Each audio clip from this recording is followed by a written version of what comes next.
Washington Pod presents Earl Nightingale.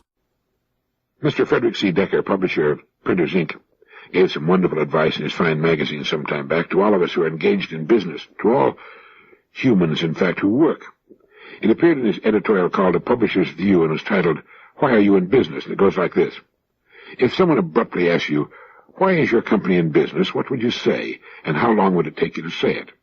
Unless you're different from many people I know, your first reaction to such a question is apt to be a near total loss of words, and your second one is just as apt to be a series of attempted answers that you will reject one by one as either wholly inadequate or so involved that you'll want to withdraw them until you can sharpen them up. If you don't believe this, assume I'm asking you right now why your company is in business, and then sit back and see how fast you can produce an answer with which you're thoroughly satisfied. A marketing manager and his agency account executive got together just the other day to see if they could agree on some basic approaches to their next year's advertising campaigns. After several hours of putting a lot of divergent ideas on the table, they suddenly realized they had no simple, common base from which to start. Then the marketing manager said, "What is my company really trying to do in this world?"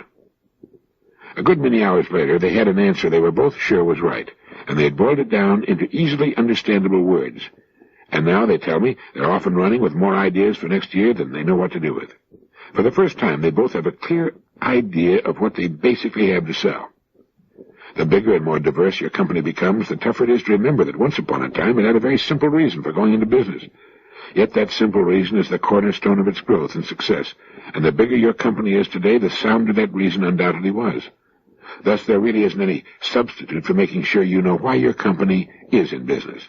And once you do know and have clarified your thinking so you can tell anybody why, you'll be pleasantly surprised how much easier it is to advertise your company's products, convincingly and well.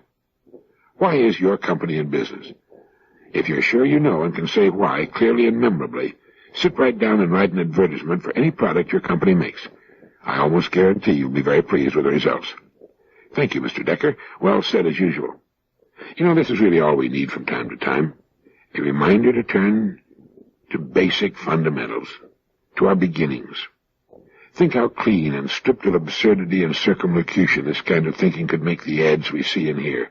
Think how honestly this sort of thinking could cause the ad to strike the eye and the ear. I think Mr. Decker's editorial should be tacked to the wall over the desk of every copywriter and probably every company president.